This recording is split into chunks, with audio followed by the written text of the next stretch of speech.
Hey everyone, it's Norman, and today we'll be doing the Q&A video that you all kinda requested for. 290 of you said no, and 710 of you said yes. So we are going through the Q&A video, so that's why I am here. But honestly, I'm not surprised that there's going to be such a negative response, because I know already for the fact that a lot of people don't watch my videos to see me, but to see, the stuff I produce, which are the compilations, which is totally okay. That's fine. I'm not like mad or upset or anything. Just I find it funny. That's it. All right. So the first question I'm answering, Life of Nia 06 asked, if this is the poll question, what inspired you to do YouTube and how long have you been doing it? What inspired me to do YouTube? Well, growing up, I saw that, all my favorite YouTubers, I used to watch Smosh a lot, maybe throw a little PewDiePie in there, Niga Higa. I watch iJustine, Marquez Brownlee. I watch a lot of them. Some of them I still watch today, but that's, I guess, what really encouraged me to start my YouTube channel. And I had this channel since 2011, like literally the beginning of 2011, but I actually had a different channel that I made videos on, and that was since like 2010. So even before then I made videos, and it was never for the intention of, like, getting famous or anything like that. It was because I was being my little wacky self, my weird self, and I just wanted to upload videos of me doing the stuff that I normally did, but this time in front of a camera. And back then YouTube culture was different than YouTube culture now. It was easy to get, I guess, famous on YouTube. You could be lip syncing a song or making a parody, or something dumb happened to you, and then boom, overnight star, right? But no, it was never for any of that. But I did do like, in my opinion, cringy, embarrassing stuff even when I was 7. Obviously now I'm 17, so I mean there's a difference there. But yeah. Oh, so to answer the question, yeah, that's what inspired me to do YouTube, and I've been doing it for 10 years. I guess you could say. It's July 2020. I think I've been doing it since like maybe September 2009, let's say early 2010, so about 10 years, 10 plus years. Eliza DeGraff asks, my question is, besides Andy Mack, what other shows / movies do you like? PS, love your videos. Oh, that's so sweet, thank you. Okay, Andy Mack is like, it's my favorite Disney Channel show. I connect so deeply with the show, and I like it so much. But yes, obviously I have other movies and TV shows that I like, especially with my Thoughts and Opinions series, my Tando. I really hope that catches on, but it sounds weird saying it. But anyway, whenever I make those videos, those are shows that I have watched, and most of them I do like. So, for example, High School Musical, the series, which is a show on Disney Plus, I really like. I hope that gets a season 2. Diary of a Future President, which I just finished making a script for. I'm going to upload that video soon. It's also another Disney Plus original. I really like that show. I think it's underrated. I think it's very wholesome. I think it could reach a pretty good and pretty big audience if Disney promoted it the right way. Like a few years back, it was really a show that I shouldn't have been watching for my age, but there is this show on Fox called Scream Queens, and I quote that almost all the time. And it was funny, in my opinion. I know that Ryan Murphy, he made Glee, and recently on Netflix he made that Hollywood show, and I think he also made Pose, which is on FX or something, I don't know. But I know he's problematic, and I know a lot of his shows are actually problematic, but I don't know, I really liked the show when it was airing, and I should make a video about that show too. I don't know, I really like Scream Queens. I quote that stuff on the daily. Movies I like. Movies I rewatch all the time. I think I watched To All the Boys I Loved before, at least like 3 times. I don't know. I liked Teen Beach Movie so much when it came out that I bought the movie and the soundtrack and the instrumentals on iTunes. So I mean, I guess you could say I was the 10-year-old Teen Beach Movie stan. Movies. Oh, my favorite movie growing up was The Cat in the Hat, the 2003 movie. I thought it was the funniest thing ever. I mean, I guess now looking back, it could be so bad to the point where it's like really good. I don't know, but apparently that was the last live action Dr. Seuss movie because his estate was like, No, we don't like you tarnishing his name and stuff. stuff. I don't know. I thought it was a pretty funny movie. I still have it on DVD, so maybe I might react to that. Oh yeah, I should let you guys know, as my subscribers and stuff, that along with thoughts and opinions, I want to do like movie reactions and stuff, and I have like a whole list on my notes app of stuff I want to react to. I'm not trying to replace any of like your faves or anything, just something for me, because I don't know how or why, but I grew up with such a sheltered childhood that I haven't watched a bunch of movies that a lot of my friends have, that a lot of people of my generation, Gen Z, that they have watched. So you're looking at someone who literally watched High School Musical for the first time last September. That's how uncultured, that's how sheltered I am. So if you guys think that movie reactions are something I should do, and certain TV episodes, if you guys want me to react to other stuff too, let me know. I mean, you know, if anyone ever bothered to watch the full videos of stuff I upload, let me know in the comments if you guys would ever want to see me do that. Oh, so yeah, I hope that answered your question, Eliza. So Andrea Montero says, do you have any pets? Not currently. I had pets, and they were my only pets, and they were fish. That sounds embarrassing saying it out loud, but I really liked them. I loved them like they were like dogs or cats. My first fish, I named him Owen. This was like when I moved here it's hard to explain, but I haven't lived in the town where I live in currently for most of my life. But when I moved into the house I live in right now, we got fish as pets, you know, at the local PetSmart. And I named my first fish Owen, and we had, you know, a big fish tank.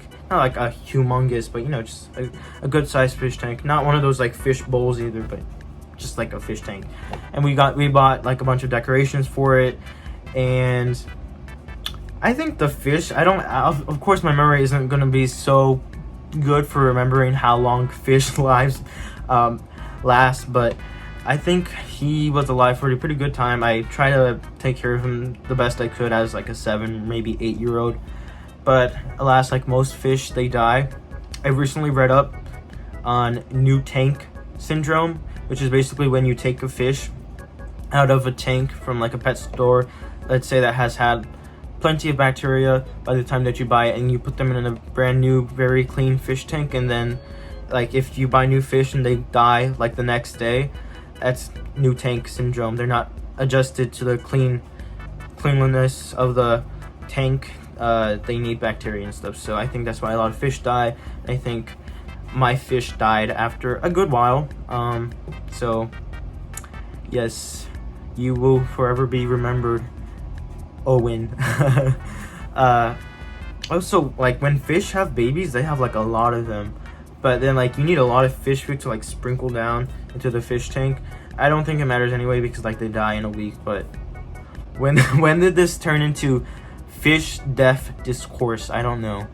But yeah, the only pets I had were fish. I really wanted a dog or a cat. I like most animals. I'm not like, oh, like I'm a dog lover, I'm a cat lover. I like both.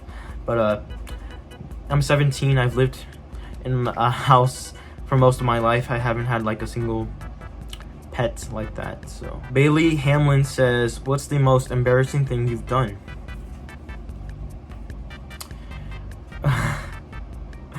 This could apply like to anyone else in the world, but this has to be one of the most embarrassing things I've ever done. Of course, like when you're little, you do a lot of embarrassing things.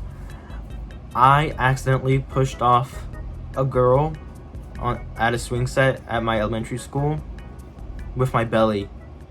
Like I literally like did boom. Like I pushed her off. I don't know why. I don't know what was going through my head. I pushed her off. I don't know what to say. I'm clueless. I don't know why I did it. This is why people get the wrong idea of me, because I'm just weird. Well, I mean, I'm still weird, but I was weirder when I was in middle school and in elementary school. But yeah, I don't know. That was definitely something embarrassing I've done. Like I don't know how many people do this when they're little, but like, do you play in the rain, like on the concrete? Like, do you splash in like a bunch of mud and get yourself dirty when it's raining? I wouldn't say that's embarrassing, more like just like enjoying stuff. Although one time I did pretend that, like, you know, I was like in a music video and stuff. It was like raining super hard. I was like outside just doing, you know, just like enjoying all the rain and stuff, just like, you know, rain on me, you know. Oh, I thought of another embarrassing thing. So in 8th grade, I sent, in my opinion, a harmless text to a guy that I was trying to get close to in terms of friends, because we were just like acquaintances, but you know, I'm like, oh, okay, so I guess I could, you know, spice up my relationship with this guy. And I literally just sent hey, and this emoji that's like, you know, you're like, I think that's the emoji, like, I think that was it. And one of his friends messaged me on Instagram. He's like, yo, dude, why'd you send that emoji? Why'd you send that text? I'm like, what did I just do? Like, I thought it was harmless. All I said was hi. And he was like, oh, no, it's okay. Just asking because, you know, it was a little weird and stuff. I'm like, oh, well, now thinking about it, I'm thinking, how weird could it be if just someone sends the text out of the blue saying hi? I mean, I guess it could be weird, especially if you don't talk a lot, but I don't know, that was definitely embarrassing for me at the time. I was like, oh my god, I should just delete social media. Yeah, so I think those are some embarrassing things I've done.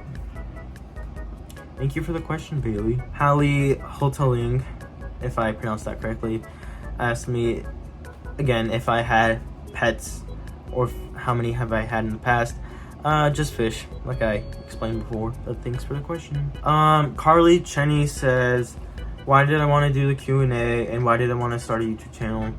And she continues to say that she hasn't watched me before. Don't apologize if you haven't watched me. It's okay. I'm a small YouTuber, like a lot of YouTubers trying to, you know, start up and stuff. But I wanted to do a Q&A because I want to connect with the people that have subscribed to me. I know I've been very unsuccessful with trying to get people to stay and watch videos that star me, because apparently I'm just boring like that, which is not anything new, nothing that I haven't heard before. So thank you for confirming what I've heard before. But because I posted Andy Mac compilations earlier this year and they popped off, and then people started subscribing to me. And you know, that's perfectly fine, because these are also videos that I have made. You know, I took the time to get the clips and to edit them, and so I mean, if they're subscribing to me for that stuff too, I mean, I'm still making them. I'm still making compilations, but I also have other uses for my YouTube channel, like vlogs. I want to do skits, I want to do movie reactions, I want to do thoughts and opinions on books, albums, songs, artists, YouTubers that I watch, TV shows that I watch. So I felt like maybe I can do this, and the people subscribe to me, they don't really know me. They could get to know me through this video. They could know my thought process, more of my personality, what I do. And I also, maybe not a lot of you guys have Twitter. I'm active on Twitter, but I haven't seen anyone from my YouTube channel follow me. So I mean, follow me on Twitter, official Norman R. Where are most of my subscribers at? Are you guys on TikTok or something? I have TikTok too, and I have Instagram and Snapchat, but I mean, Instagram and Snapchat, like, more personal for me, so like with my friends and family. TikTok I barely use, only to do embarrassing things of myself. But if you guys want to follow me there, I'll put it in the video, since I don't really remember my name right now. I think it's also official Norman R, maybe official Norman Rodas, I don't know. But if you guys want to follow me there too. Why do I want to start a YouTube channel? Like I explained in the beginning, because I just want to post videos and stuff. Sometimes I'm too bored. I'm like, okay, well, I could actually be doing this. I could be sharing my opinions with other people. Maybe they agree with me. Maybe we could start a discussion, a commentary, no, certain things. So that's why I wanted to continue my channel. Like, okay, so I guess I should explain further to Carly. I guess thank you for asking, for reminding me. So like around in 2015, I started making like part of my personality. I'm a huge weather meteorology nerd as well. That doesn't reflect me as a whole, but I was a weird middle schooler. I was quirky, I was unique, I do stuff that people don't like. So yet again, very boring. But anyway, continuing, I uploaded emulations of stuff on the weather channel, if you can believe it. I know it, I guess that's another embarrassing thing that I have done too, but I don't delete them because I mean it is something that is still a part of me, and people still watch those, surprisingly, a part of the weather community on YouTube. So yeah, that's another reason I started up my channel again in 2015. And then after that, I took a huge hiatus from 2015 to 2019. That's why I have a playlist called 2019 Presents, because I literally started my YouTube channel up again last June 2019, and I started uploading vlogs. Albeit, like, you know, I'm still learning. Now I want to do YouTube again, maybe as a career. Right now it's just like a hobby and stuff, but I'm still learning how to edit my videos, maybe not do long pauses, saying be more passionate, maybe write scripts, try new methods like talking with a microphone, which I have right here. I have a microphone which I recorded the High School Musical, the series Tando with. I think I'm gonna try doing the Diary of a Future President Tando with this. I mean, so I'm still learning. I want to know what's good for my YouTube channel, if people, you know, if people like things a certain way or not. Of course, there's also the argument that yes, you can do things your own way because it's your YouTube channel, but I mean, this is for people who subscribe to me. I mean, people tell me I'm boring. Okay, so I'm gonna turn the negative into a positive. What can I do to change that? What can I do to make people stay and, you know, watch my videos? Because I feel like stuff I think in my head, you know, people might agree with if I say them out loud, but you know, a lot of people don't stick around because maybe I don't have a charming personality, or maybe I'm not pretty, or maybe I'm just boring, like a lot of people say. So I'm trying to improve my channel. Thank you for asking. That was a lot to get out. Cecily Ostio says, how old are you? What's your favorite color? What's your dream pet? And who's your favorite character from Andy Mac? Okay, so I am 17 years old. I was born in May 2003.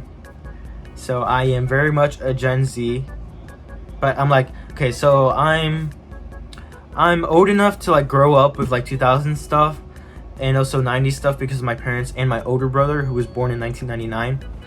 But like I'm young enough to like relate to like all the Gen Alpha, the iGen, I don't know, all the new stuff like TikTok and stuff. I grew up with Vine, I grew up with TikTok, I grew up with Musical.ly, I grew up with YouTube, I grew up when iPhones, you know, oh, look at the iPhone 5, the new big screen, look at the iPhone 6, look at the fingerprint sensor, oh my god, look at all these new Minecraft, right? So I'm like that, you know, early 2000s babies are overlooked and we're just seen as like, also, I will defend mid-2000s babies. People think that like they are clueless, but I will defend you guys. We are in this together, you know? 2000s babies. We all grew up with the same late 2000s, 2010 stuff. So, I went on a huge rant for no reason. Yes, I am 17 years old.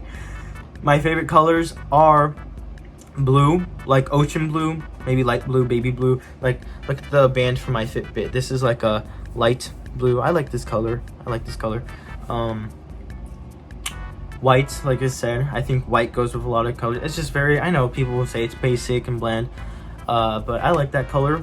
when I was little, I used to say my favorite color was the rainbow, because I thought like all the colors combined, like on one spectrum. I don't know what I was thinking, but I don't know. I used to say that. My favorite character from Andy Mac would have to be characters, plural. I would say TJ and Cyrus are in a tie for first place for me. I don't know. I just really like TJ's character development, and Cyrus was just a huge. He's a baby. He deserves everything. So does TJ. They deserve to be together and deserve to be happy and, you know, be in high school and stuff. Look at my the skin. Yeah, so my favorite characters from Andy Mac are Cyrus and TJ. Alright, it's Nat says, do you have any siblings? If you do, how many siblings do you have? I have 2 siblings. I have an older brother named Irvin, but I call him Fernando. He was born in May 1999. And I have a twin brother, Christian, who is a minute older than me. And we were born May 2003, like I said. And yeah, so I have 2 siblings, and they are both guys. And me and Christian, I always forget to mention this. Me and Christian are fraternal twins, not identical. Sometimes it's annoying, but now, well, it used to be annoying a lot of the time, but now I don't let it get to me. A lot of people always like, oh, but you and Christian look the same, you know, you guys, like, maybe from the behind, you guys look the same, and also sometimes from the front, I get you too confused. Like, can you just, like, finally learn that my face is different from his, okay? We are fraternal twins, not identical. Look, okay, like, examine my face. Look at my mouth. Look at this. I can't. Look at this lousy smile. Look at this weird jawline. Look at my weird eyes. Look at my hairstyle, my clothing styles, my eyebrows, my nose, my ears. So, yeah, there's a difference. I'm sorry. I had to... all these rants, I'm just venting to you guys. Thanks for the question. Bloxburg God says, what was the reason to start your channel? You guys already know. Lolo G says, how do you make your movie vids? Okay, so I am not a very professional person, although I would like to, but Lolo G asked me how to make my movie videos. I use iMovie. Okay, I would like to use Adobe Premiere Pro, whatever editing apps most YouTubers use, but I use iMovie because it's free, and that's what comes pre-installed on my MacBook and on my phone. Yeah, so I like editing more on the computer because it has more options than the iMovie on the phone. So like when I make Andy Mac compilations, I do that straight from my phone because I don't need the extraness of the computer to export. I can just, and I have all the episodes saved on the Files app on my phone. Files, not Fios, like Verizon Files, just Files. Just clearing that up if you guys can't hear the difference in my voice. Sorry, just wanted to clear that up. And so I have those episodes on my phone, and then I edit them straight in iMovie, you know, just cut, paste, and then I export them, you know, in the highest video quality I can. So most of the time it's 1080p that they allow me to do, and then I upload that straight to YouTube from my phone. And then if it gets copyright claimed, I do the copyright editing, trimming on the computer where YouTube Studio works the best. So that's where I do that. When I record stuff like this, I record it with my phone. I have an iPhone 11 Pro, so this is recording at 1080p, 60 frames. I plug in the cord into the computer, then I export this to the Photos app. I move this over to the computer, then I use iMovie, and then I export it and I upload it to YouTube straight from the computer. That's how I edit my movies. Thanks for asking the question. Monkey Mondays asked me, how old are you? Oh, so I love your videos. Thank you. I am 17. Khalil Campbell says, how are you so awesome? I don't know. I guess I'm just awesome like that. How are you so awesome? Life of Nia 06 also asks, how old are you? I am 17 and proud of being 17. Okay, so you know, it wasn't that many questions, but it still turned out to be a long video. I mean, this is a very long video, so thank you guys for asking questions. I appreciate it. Thank you. 1,000 people voted. I can't believe that. I can't even believe that more people voted yes than no. So thank you for, I guess, giving me the validation to make this video. Thank you for asking questions once again. I'm not afraid to get up close and personal with you guys, and you know, it's a way to me connect with you guys, so you guys get to know me a bit better. So it's not just like, okay, this is some dude I barely know anything about talking about stuff that I do like. So if you guys like this video, press like. If you guys don't like this video, press dislike. If you guys like my channel, press subscribe. If you guys don't, then don't subscribe at all. I love you guys. Stay safe, and until the next time, adios.